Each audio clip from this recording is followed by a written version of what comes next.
Vous souhaitez tricoter votre premier pull, mais vous ne savez pas par où commencer. Pas d'inquiétude, je suis là pour vous guider pas à pas dans cette nouvelle aventure. Et aujourd'hui, nous allons voir ensemble comment choisir un modèle accessible pour débuter sereinement, quelle laine et quelles aiguilles privilégier, ainsi que les bases essentielles à maîtriser avant de se lancer.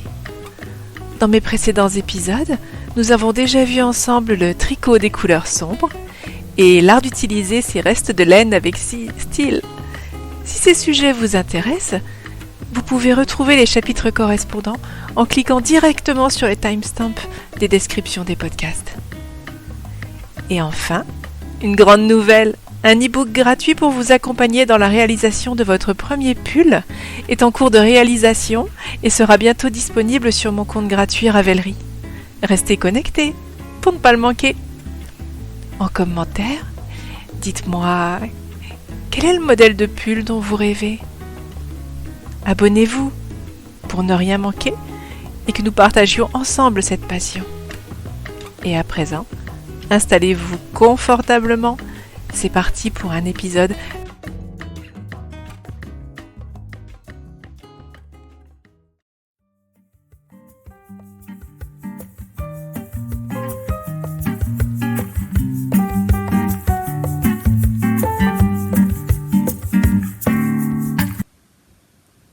Bonjour à tous, bonjour à toutes. Ceci est un podcast tricot. Je suis Cordélia Vore sur cette chaîne YouTube, Vore Tricot sur Instagram et Cordélia Vore sur Ravelry. Et ceci est mon podcast numéro 9 de 2025. Tout d'abord, j'espère que vous allez bien, que vos aiguilles à tricoter se portent bien. Ici, on va parler de laine, on va parler de tricot, on va parler de design de tricot. Et on va parler aussi un petit peu d'inspiration tricot, de choses autour du tricot, de comment voyager avec ses aiguilles à tricoter. Voilà. Donc aujourd'hui, je vais vous parler de projets finis. Non. J'ai pas pu finir de projet, donc on va parler un petit peu d'en cours. On va parler de projets qui sont sortis. On va faire un sujet de fond autour de que tricoter quand c'est son premier pull. Quelle construction choisir?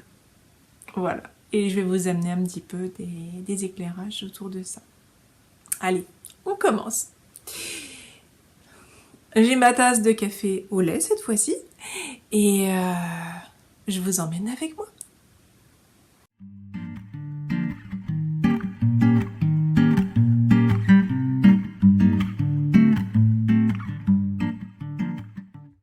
Donc aujourd'hui, j'ai sorti cette semaine le gilet de Flora. Donc j'en avais parlé la semaine dernière, là c'est fait, je l'ai sorti ce week-end. Il est donc en téléchargement gratuit sur Ravelry, vous pouvez le trouver. Donc ce gilet, je l'ai tricoté en blanc pour ma fille, ce qui est un petit peu ambitieux. C'est un gilet torsadé avec un point texturé torsadé qui est simple, mais néanmoins qui fait un très joli effet. Un boutonnage, des jolis détails de mousse, et un petit col rond. Une construction drop shoulder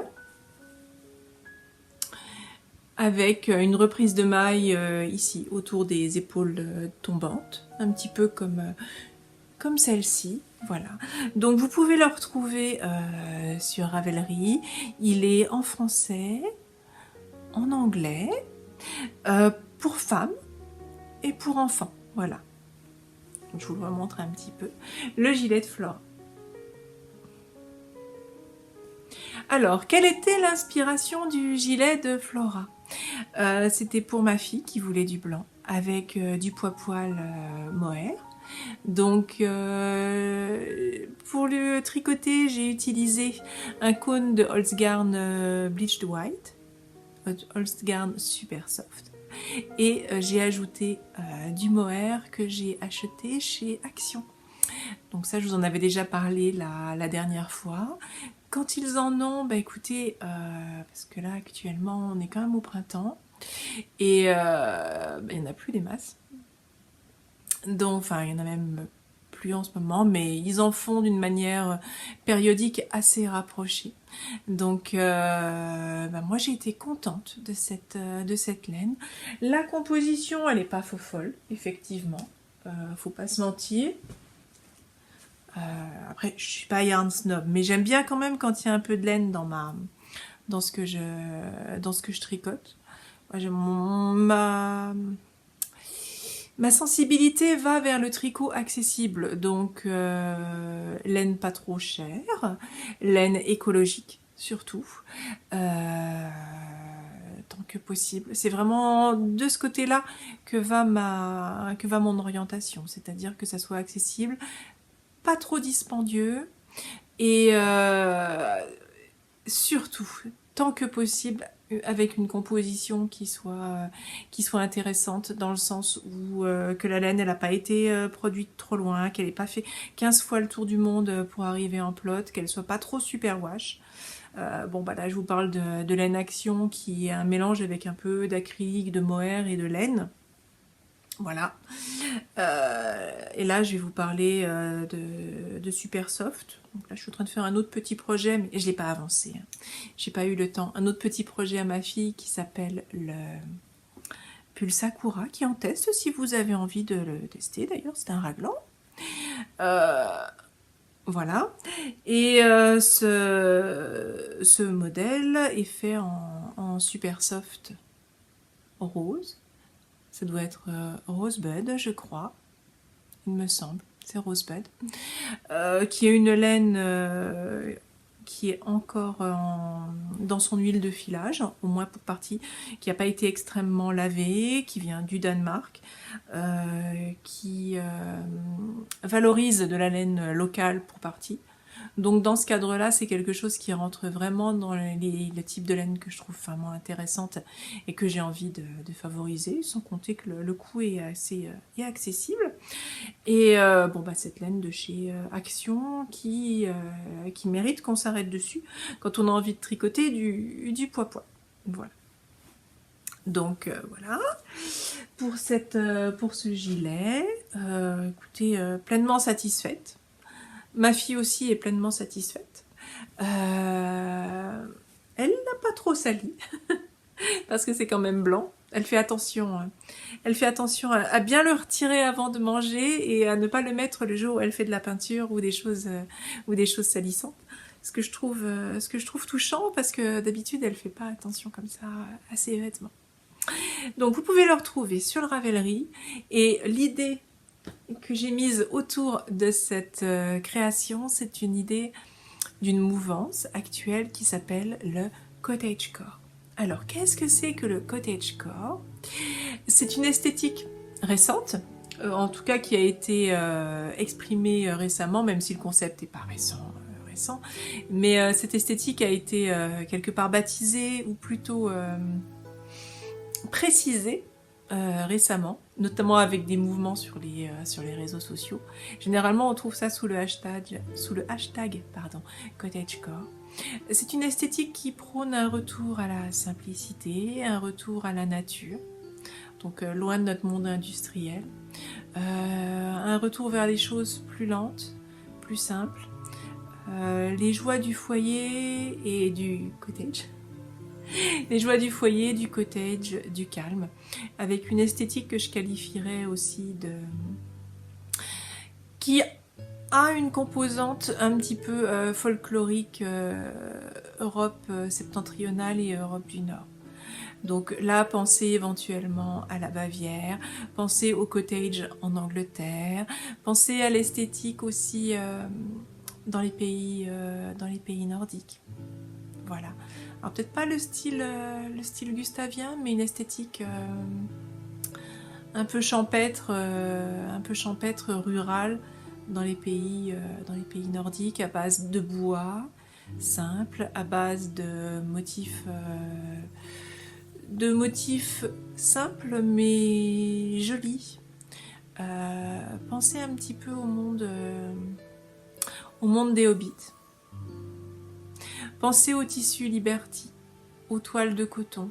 Voilà, il y a un côté retour aux sources et retour à la simplicité. Tricot, on est un peu là pour ça. Cuisine, habitation calme, paix, toit de chaume, verdure et mobilier en pin. Un petit peu travaillé éventuellement, un petit peu folklorique. C'est dans ce cadre-là que le cottagecore s'inscrit. Bon, bien sûr, faut pas se limiter, hein. Pensez à l'univers de Béatrix Potter aussi, avec les petits lapins. Il y a à la fois un côté naturel, naïf, juvénile, et un peu raffiné quand même. Un peu. Naturel, raffiné, candide, un petit peu romantique aussi. Voilà, c'est la forêt anglaise. Ça va très dans l'esthétique austinienne qui est de retour. Et on assiste quand même depuis un certain temps à une forme de retour de l'esthétique et du monde de Jane Austen. Je ne sais pas si vous connaissez l'auteur. Je l'avais découverte au début des années 2000 ou fin des années 90. J'avais lu ses livres, voilà, Orgueil et préjugés, Emma. C'est une satire de la petite noblesse et de la bourgeoisie, non, plutôt de la petite noblesse et de la grande noblesse, mais anglaise, qui a été écrite par une contemporaine vers 1810, par là, 1810-1815. La série des Bridgerton qui a beaucoup fonctionné, qui s'inspire un peu de ce monde de la noblesse anglaise en fait. Et de sa peur de déchoir, beaucoup. Et des injustices de l'époque. Enfin, restons quand même modérés, les injustices dans le monde bourgeois et argenté anglais de l'époque. Nous ne sommes pas non plus sur une critique sociale virulente. Voilà. En tout cas, si vous connaissez pas, je vous encourage à aller rechercher un petit peu ce qu'est l'esthétique cottagecore, parce que c'est très sympathique et ça fait plaisir. C'est le monde de Béatrix Potter, c'est le monde des hobbits aussi.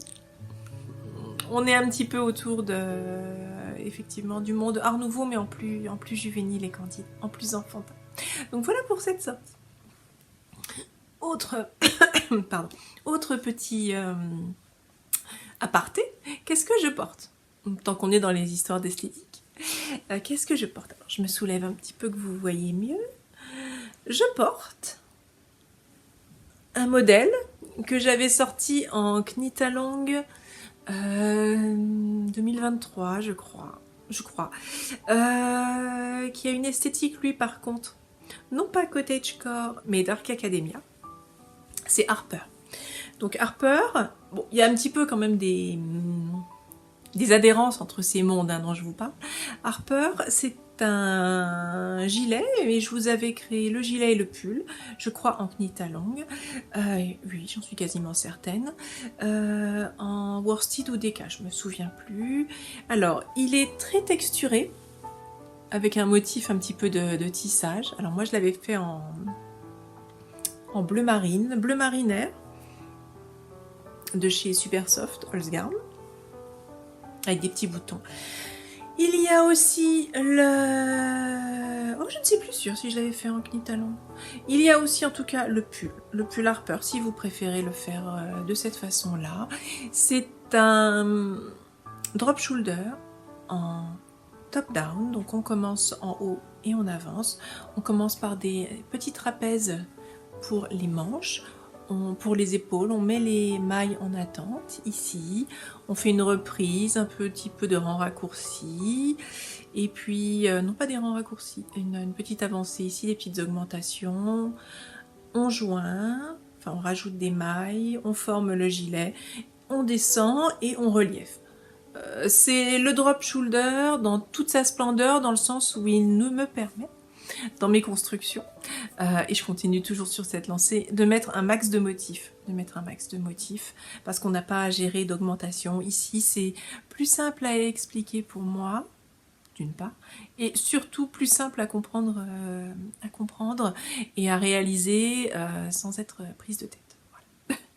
Donc voilà, je vous invite à aller le télécharger si ce n'est pas déjà fait. Je me souviens que c'est quelque chose qui vous avait beaucoup plu, en tout cas. Donc je vous remercie beaucoup de la confiance que vous faites en téléchargeant et en tricotant le modèle. Si vous l'avez réalisé, n'oubliez pas de le mettre sur les réseaux sociaux, n'oubliez pas d'en parler si vous avez un compte. C'est un petit quelque chose pour vous, mais pour moi c'est beaucoup, ça m'aide énormément. Donc merci par avance. Au passage, j'en profite. Si ce n'est pas déjà fait, si le contenu vous plaît, s'il vous plaît, abonnez-vous, mettez un petit pouce vers le haut, partagez éventuellement, activez la cloche si vous avez envie d'être prévenu quand je sors un podcast. C'est très bien pour mon référencement. Donc, merci de nouveau par avance. Merci de nouveau par avance. On continue dans les actualités. Donc, si je n'ai pas trop avancé en tricot, j'ai quand même pas mal avancé dans le sens où... Alors, vous vous en souvenez certainement. Je vous avais montré récemment les petites mitaines, le bonnet, et on ne la présente plus, mais la capuche. La capuche. Alors, c'est en test actuellement. Merci les filles. Parce que, alors, initialement, j'étais pas sûre de les rédiger. En tout cas, celui-ci, j'étais pas sûre. Vous m'avez demandé. Donc, je l'ai fait. Je l'ai intégré dans mon programme en Python, dont on avait parlé, voilà, à de nombreuses reprises. Si vous me suivez, vous avez l'habitude que je vous en parle. Je monte un projet personnel de programme en Python qui permet de générer la documentation de mes patrons de tricot. Voilà. Donc mon programme en Python généralement est fait pour les pulls et gilets. Et donc là j'ai rajouté une partie, je l'ai un petit peu extourné, j'ai rajouté une partie pour la capuche, pour bénéficier de l'édition automatique. D'une part. Et aussi j'ai rajouté dans un premier temps les mitaines. Voilà, donc elles sont en test. Alors merci les filles de m'aider. Vous êtes plusieurs à tricoter. On s'est fait un petit groupe tricot dans lequel on échange autour de la réalisation. Donc merci les filles. Voilà, donc elle tricote. Donc j'ai rédigé, il faut que ça soit relu et retesté, voilà, parce qu'il y a peut-être des petites, au moins de la lecture à froid, des choses comme ça. C'est un modèle qui est simple. Très classique, mais voilà. Il fait beaucoup d'effets de par les textures. Et je n'ai pas encore fait à cette heure, mais si ça se trouve, ce sera fait quand... Ce sera fait la prochaine fois qu'on se voit, ou au moment où je sortirai, mais... Ça demande un petit peu de temps quand même, je suis pas sûre. Le bonnet, mais je vous le ferai. Je ferai le bonnet aussi. Et j'ai tout mis dans une documentation toute seule. Donc quelque part à l'écran, je suis en train de vous mettre, ou je vous ai mis au montage, des visuels de l'ensemble. Voilà. Alors, si j'ai pas beaucoup tricoté, j'ai quand même été inspirée parce que j'ai créé, et j'ai Myriam, merci Myriam, qui est dessus. J'attends qu'elle me montre parce qu'elle m'a dit que c'était très beau, mais j'ai pas encore vu, elle veut me faire la surprise. Le yoke. J'ai créé le yoke en arrondi qui va avec, et que j'avais appelé Concerto Barocco. Parce que ce mélange de points, parce que en définitive, on n'a pas une seconde de repos visuel. C'est une surcharge de motifs. Des motifs simples. De la côte torse, du blé. Bon là c'est une variante de côte que je me suis amusée à faire. Du mousse. Voilà, ce sont que des choses simples, mais c'est vraiment texturé. Et ça m'a rappelé le style baroque. Donc dans un prochain podcast, à un autre moment, on parlera du baroque. Peut-être quand je vous en reparlerai, quand j'aurai fait le bonnet. Peut-être la semaine prochaine, on verra. Donc je l'ai appelé Concerto Barocco, parce que ça m'a rappelé ça, et ça m'a rappelé le côté musical. Donc ça c'était le yoke, que j'ai appelé comme ça. Donc je vous mettrai un visuel esthétique pour vous rappeler un petit peu ce qu'est l'art baroque. Et pour rester dans la droite ligne, celui-ci, j'ai voulu rester sur une idée musicale. Et je crois que je l'ai appelé Sonate en perles de laine. Et je vous ai mis avec, donc là on est sur un style un peu postérieur romantique, un lien, enfin les testeuses ont dû le voir, un lien vers de la musique de Beethoven. Voilà. Restons dans un côté artistique, restons dans quelque chose de distrayant et qui nous permet de nous évader. Si vous avez déjà tricoté mes knitalongs de l'hiver ou de l'été, alors peut-être pas à chaque fois, mais au moins dans certains, je vous avais mis des playlists. Oui, au moins dans certains, je vous avais mis des playlists parce que je trouve que c'est très agréable de tricoter en écoutant de la musique ou en écoutant un podcast ou en mangeant ou en buvant.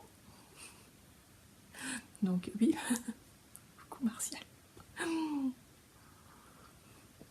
Tant que c'est chaud. Ou en buvant. Voilà. Est-ce que j'ai quelque chose à rajouter autour de ce sonate en perles de laine?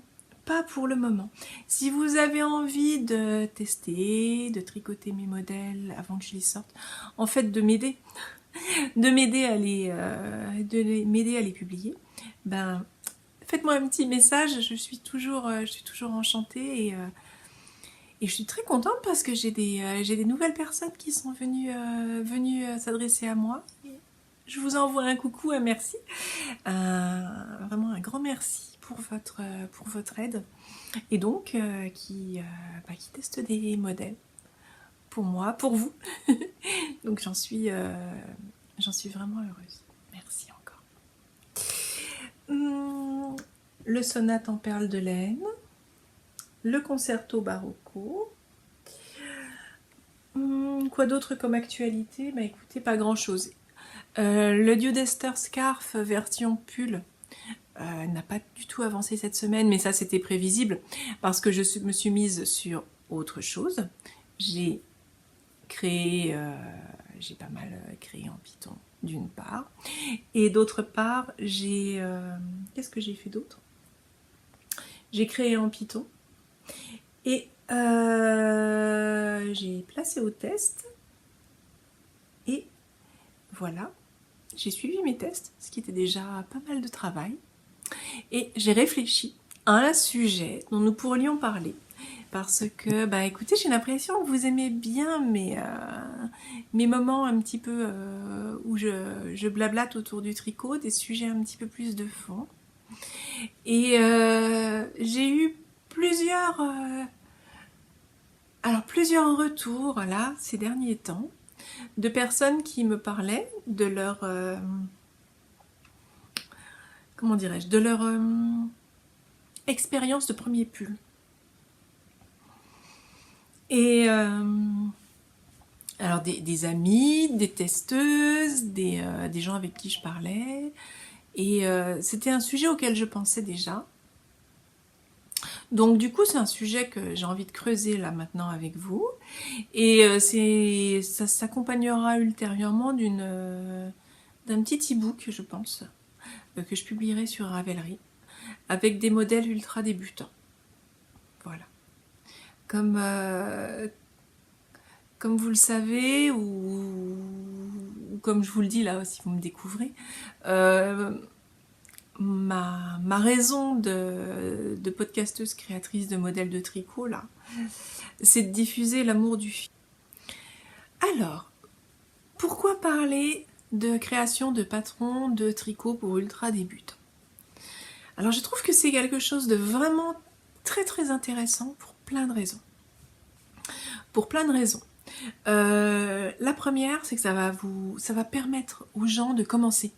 Parce que c'est en faisant qu'on apprend.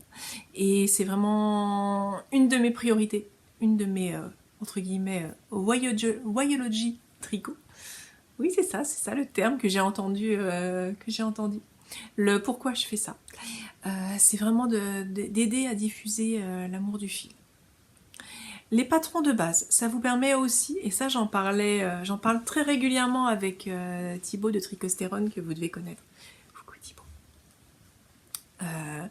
Qui voit souvent mes modèles, qui utilise régulièrement mes intemporels ou mes basiques, et qui les voit vraiment comme un support à la création, à lui ce qu'il a envie de faire.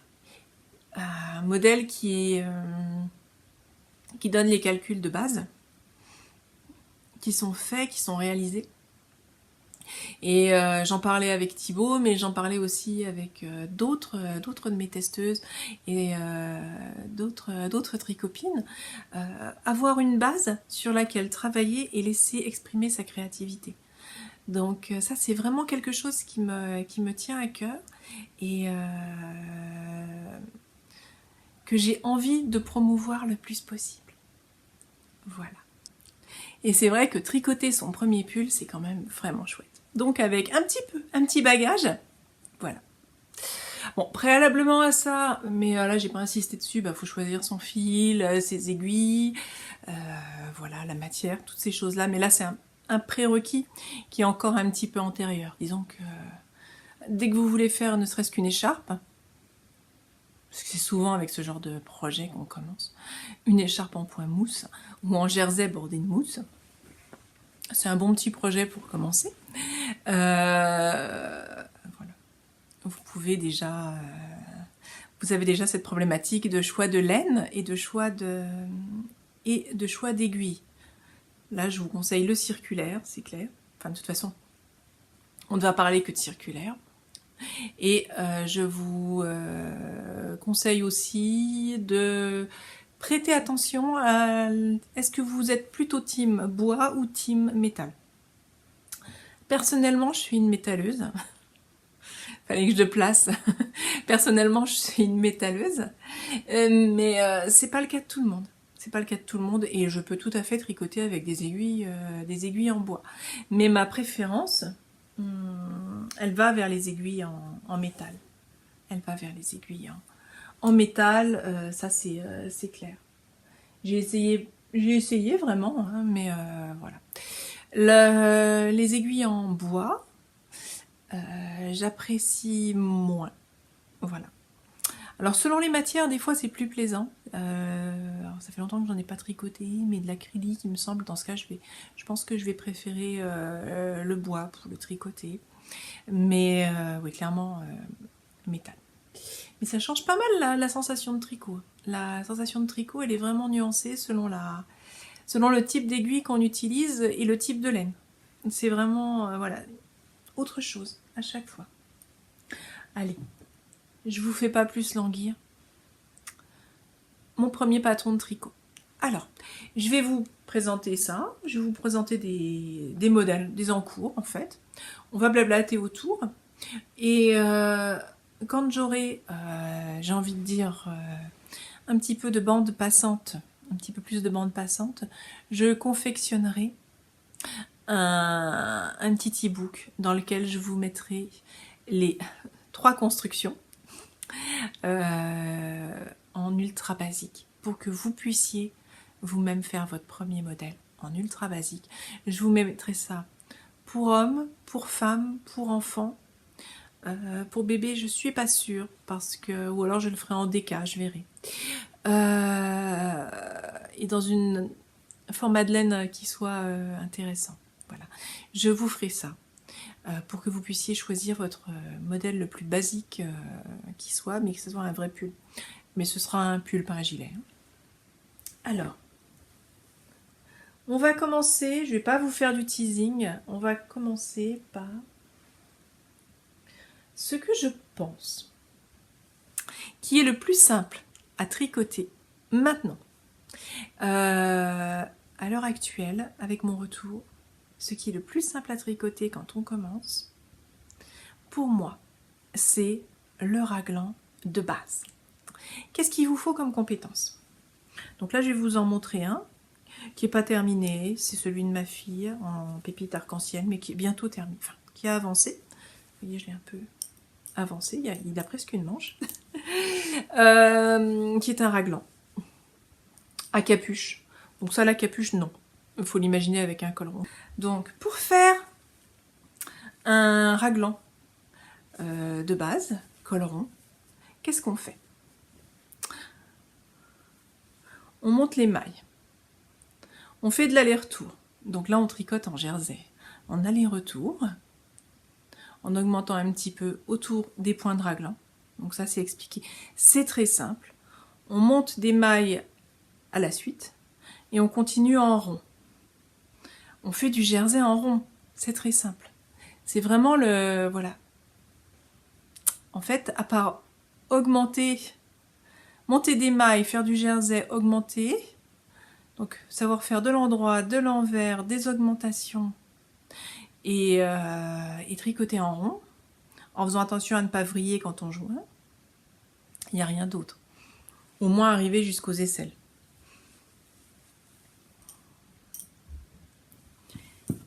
Et ça, bah c'est super simple. Alors un pull en jersey en raglan, ça peut être très très beau dans une laine comme celle-ci, quand on est débutant. C'est-à-dire pas uni. En tout cas, une laine qui accepte les petites irrégularités de tricot qu'on peut avoir quand on débute. Les mailles pas forcément pareilles tout le temps. Ça, c'est vrai que c'est un grand classique. Il faut déjà avoir pas mal tricoté, il faut avoir du kilométrage au compteur pour que ça soit extrêmement régulier. Et dans ce cas-là, alors le tricot en rond rend le tricotage plus régulier parce qu'il n'y a pas cette alternance endroit-envers. On tricote comme ça.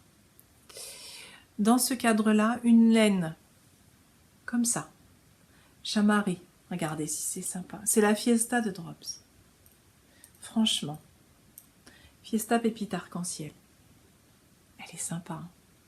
Ils ont pas mal de couleurs. Franchement, c'est vraiment... Voilà. Là, c'est pour ma petite, mais il y a d'autres couleurs qui vraiment sont plaisantes pour adultes aussi. Donc, une laine comme celle-ci, avec un peu de couleur. Ou alors, une laine qui soit rustique. Comme ma Holzgarn.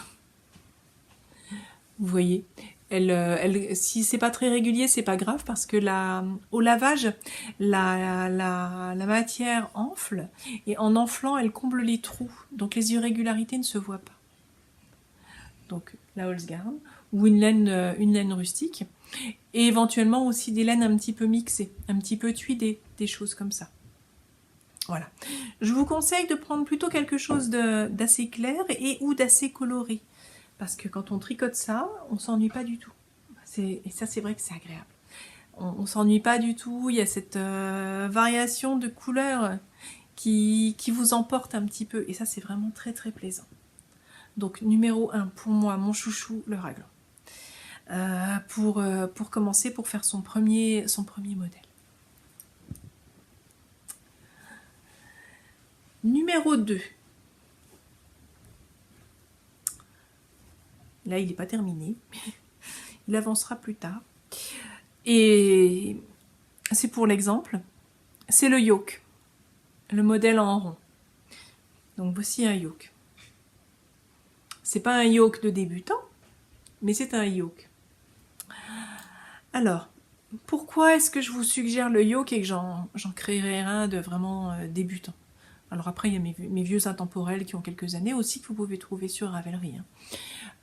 Mais je referai quelque chose d'un petit peu à jour pour le plaisir. Pourquoi? Parce que on monte des mailles, on joint en rond. Attention à pas vriller. Bon. Et après un yoke en rond. On tricote en rond en faisant des augmentations. Mais un patron bien fait vous dira où sont les augmentations. À quel rang j'augmente et comment j'augmente. Donc ça, c'est vraiment quelque chose de très simple. On tricote en rond et il faut compter un petit peu pour faire attention à augmenter. C'est un tout petit peu plus touchy que ça, mais ça reste quand même extrêmement accessible. Voilà. Avec quelques marqueurs tricot pour vous permettre de savoir où vous devez augmenter, ça reste très très sympa. Voilà. Donc le yoke. Le yoke, comme le raglan, bon, on augmente ici dans la partie qui arrive jusque là. Bon, une manière simple. Et puis on continue à tricoter pareil tout droit. Donc l'intérêt aussi du yoke par rapport au raglan, c'est que vous allez avoir quand même un rendu qui va être différent. Le raglan, vous allez avoir ces lignes là de construction qui font partie intégrante du modèle. Le yoke, vous allez avoir quelque chose de plus fondu, de plus rond. Il y a un arrondi doux, voilà, une certaine richesse de motifs dans ce domaine-là. C'est une variante qui va être très agréable. Et je trouve que le yoke à rayures pour faire des marinières, c'est une manière intéressante aussi de travailler le yoke. Mais là, on n'est même pas dans le concept des rayures. Donc, un raglan ou un yoke dans une laine qui se tricote avec des aiguilles, allez, 5, 4,5, 5, 5,5. Donc du TK ou du worsted, ça monte assez vite. Ça vous permet d'entraîner votre tricotage, d'avoir la main de plus en plus sûre, et ça vous donne vraiment confiance. Et à la fin, vous avez un modèle plus que sympa et qui n'a pas été compliqué à faire. Donc c'est vraiment, je pense, avec le raglan ou ça qu'il faut commencer. Ça, c'est mon avis à l'heure actuelle. Voilà. Donc, le yoke. Voilà. L'avantage de vous montrer ce modèle qui est pas encore terminé, que je reprendrai ultérieurement, c'est que vous voyez que j'ai mis en attente les mailles des manches, j'ai poursuivi le corps, et après je reprendrai les mailles des manches que je poursuivrai. Donc, voilà. Si vous avez envie de commencer, c'est avec ça. Avec l'un ou avec l'autre. Et ensuite, en troisième, mais qui arrive très très vite derrière, et qui est vraiment très sympa à tricoter, parce que ça va vous challenger un tout petit peu plus. Ça peut aussi être un premier pull, sans difficulté, mais par contre, il faut savoir faire un petit peu des rangs raccourcis, que vous avez aussi dans le yoke, effectivement. Il faut faire des rangs raccourcis, et puis mettre des choses en attente et reprendre des mailles, avec des tutoriels. Quand je créerai le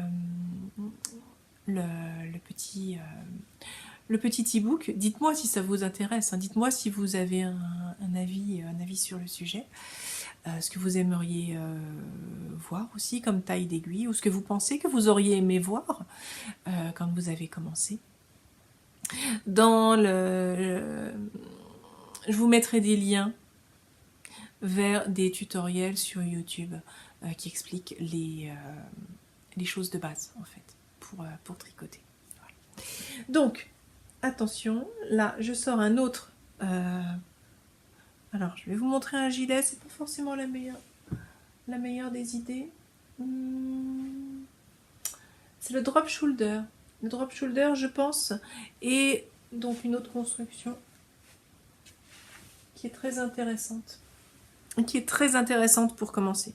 Alors, faites absolument ne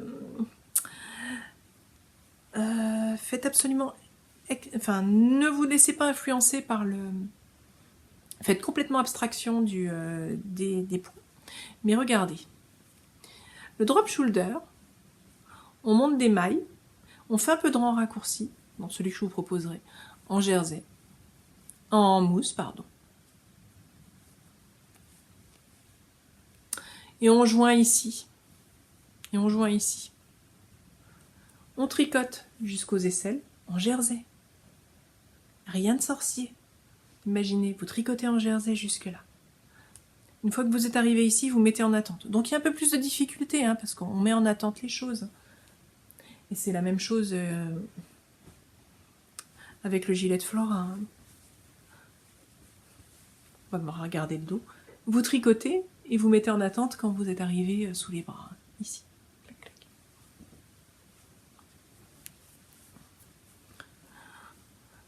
Vous reprenez les mailles pour le dos. Hop. Un petit peu de mousse. Et puis on continue. Tac. Jusqu'ici. On joint en rond. Et on tricote en rond. Donc ce qui est sympa, c'est que ça vous a fait quand même un peu plus de challenge que le raglan ou que le yoke. Mais on est dans une version progressive. Dans votre apprentissage du tricot, ça vous aura permis d'apprendre en fait, et d'avoir 3 modèles différents, et de prendre en main vraiment une construction classique.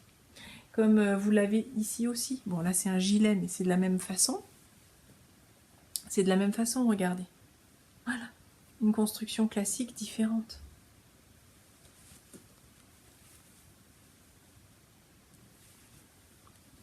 Ça vous permet de faire ça. Et ensuite, ça vous permet aussi d'apprendre à reprendre des mailles. Comme sur celui-ci, vous reprenez des mailles et vous tricotez en rond en réduisant tous les... la périodicité est donnée, en réduisant ici jusqu'à arriver au poignet. Au poignet. Que vous finissez avec des côtes. Donc tout ça, c'est très simple. On a blablaté de tricot, on a blablaté de design, on a blablaté d'inspiration. Et en fonction des retours que vous me ferez, eh bien, je trouverai de nouvelles idées à parcourir avec vous dans un prochain podcast. Au revoir.